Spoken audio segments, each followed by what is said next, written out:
This is Hodo, reminding you to catch the Hodo Show and the other viewpoint at our new time, Sunday from 10 to midnight, for the very best in radio music and some of the most in-depth topics around, right here on your community radio station, 88.1 WHPR. I'm Hodo. Who are you? You're listening to. You're listening to. You're listening to You're listening to The Hodo Show on 88.1 FM. Been a bad boy since the bad boys. What you heard, pimpin'? All I got right. that bad boy. Little Uchi Khan for you. I am Detroit. We're going to try to jump right into this thing. I guess I got to let you know that you are in tune, of course, to The Hodo Show and the other viewpoint if you didn't know by now. And I am your brother if there is no other. And I guess our brother Sutton Bay is probably calling in now too. Yes, he is.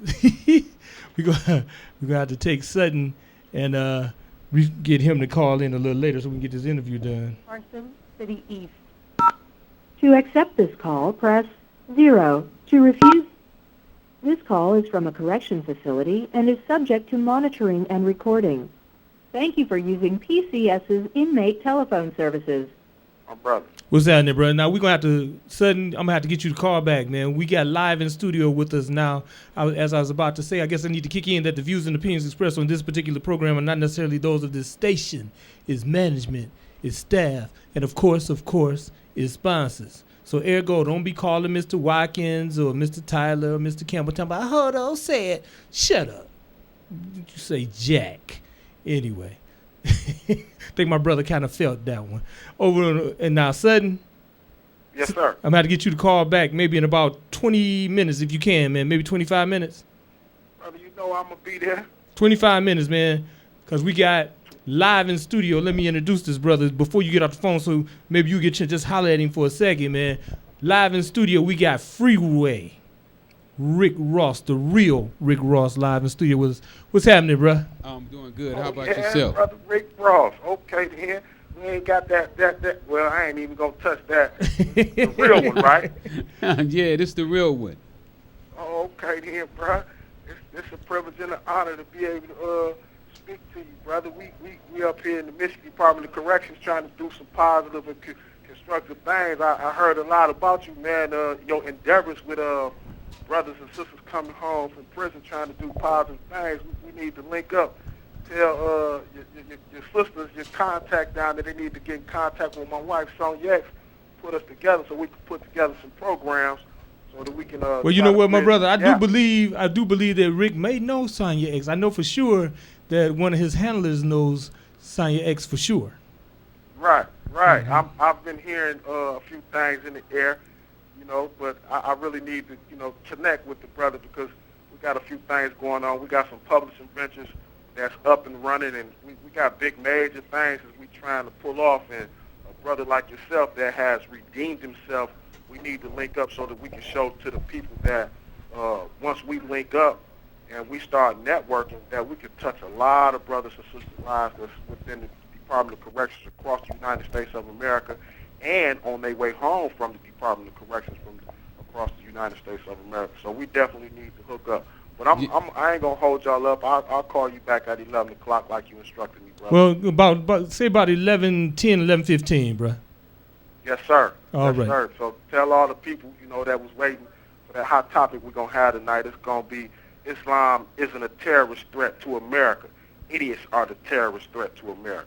All so right. Stay Just tuned. let them know. We'll pop off at 11:15. We got a special one. Brother Rick Ross, brother, please get with my wife, bro, so we can definitely put some programs together, man, because you're dealing with the right guy. This is the right TV station, radio station. But that brother Hodo right there, that's the realest of the real right there, no matter what they say. Link on to What him, they man. say, man? Ain't nobody told me nothing. What they say, man? You know they scared of you. Yeah, we're going to work on that. I'm having some problems right now with my PO, man. They don't want me associating with convicted felons, in or out. So I'm going through that right now, but that's something that I definitely plan on doing as soon as I get that matter straight. Yeah, well, we have to just circumvent a few things and just use the thinking process and your thoughts and our thoughts, and we can just, send them through the proper people. We don't necessarily have to communicate with one another. Absolutely. We can just utilize our thoughts. Well, I definitely. That's definitely the route that I'm going, and the route I plan on continue to travel is to uplift our people in and out. Okay, well, I'm down with the bebop. Get with me. All right, peace. All right, Sutton. I'll check you later on, bro. You. Yes, sir. Peace.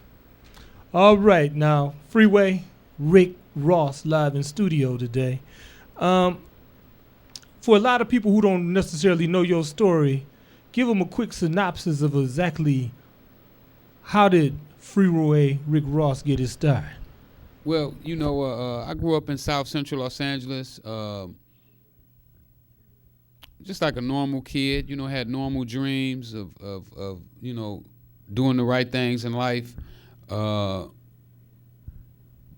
it came a time that I made a turn in the opposite direction. When I was around 19 years old, I started selling drugs, and that started my life on a whole different turn.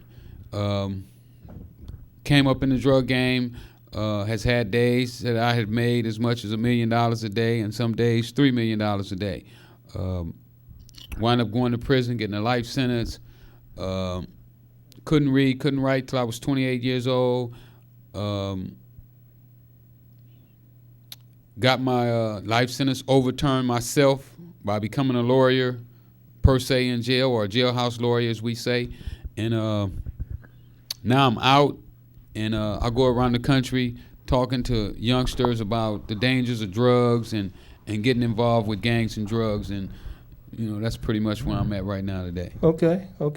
Now, a lot of people have heard of you. A lot of people thought somebody else was you. Seems like somebody's been making a lot of money off of your name for quite some time now. Awful lot of money. A lot of people. Yeah. A whole lot of people been eating off of my name and eating off of the negative reputation that was created with the name.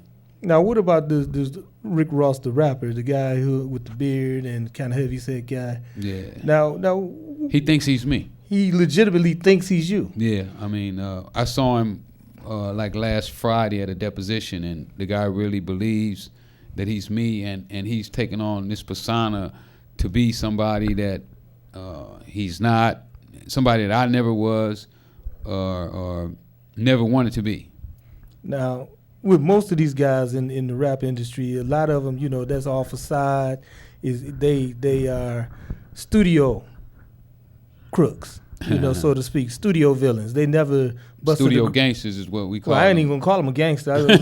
they ain't even ranked gangster because most of them cats can't bust a grape standing on it. Yeah. So we somebody grab that for me, and you got it. We wonder, how do you take that, man? I mean, is it that some folks say imitation is the greatest form of compliment, but some others say that you just ganked my identity. It is to a certain extent, but then when you look at it from a whole, and there's a lot of disrespect, and to be quite frankly, last week when we finally met in person, the guy really gives my name a disservice. Okay. I mean, to the point to where I almost despise him having my name right now. Okay, and so he changed his name to that. Or was no, that not his legally. Not legally. He hasn't changed it. So that's just a stage. We name. did ask him, did he change it legally to Rick Ross, and he said no. Well, no. He said he didn't know that his lawyer handles those matters. So he just signed this, man. You. This is you. Yeah. But his mom and his dad named him William Roberts. William Roberts. Okay, from William Roberts to Rick Ross. Okay, now when we look back on your past as a gangster, dope dealer, right, and somewhat of everything, right. Well, I never considered myself a gangster anyway.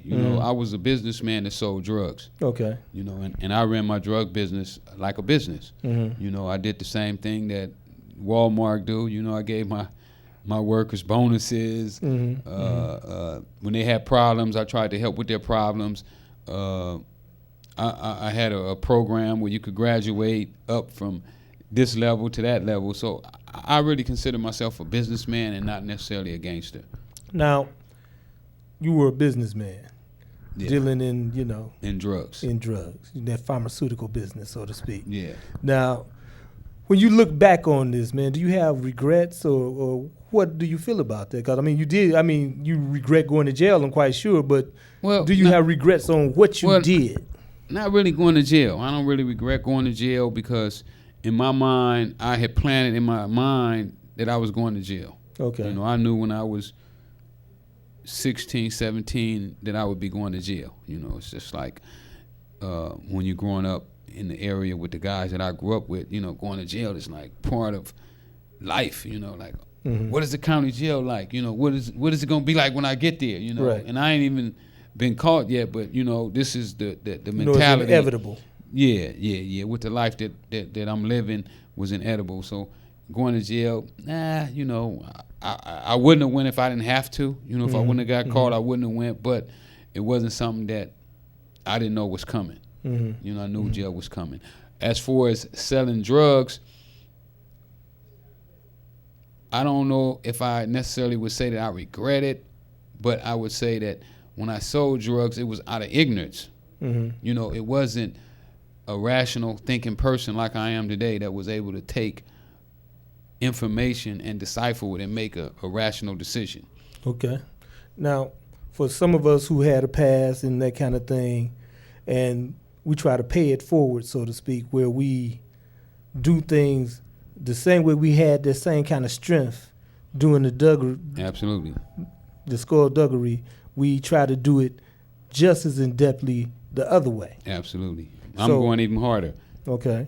I'm putting everything that I have in it. When I sit in prison and I look back at my life as a drug dealer, I noticed that I was willing to put it all on the line. And then I look at these other people who do business, and then I wonder, can they compete with me? Right. Because all they're willing to put up is their money. And then some of them are so afraid of losing their money that they don't make the investment. But with me, I was willing to put all my money on the line, and then my life on the line, then the life of my brothers. And in some circumstances, when I sit in prison and I look back and I thought, I was like, wow, you was even putting your mother and your children's life on the line, because I have known where people went in the house and killed everybody that was there. Right. Not just the drug dealers, but they killed the baby, the mama, everybody that was at the house got killed. Right. So when you look back at it, you say, wow, was I really putting my whole family at risk to make this deal go down, to be successful at this drug game? And when you look at it, as a rational thinking person, this is what I was doing. Right. But when you're out in them streets, you don't look at it like that,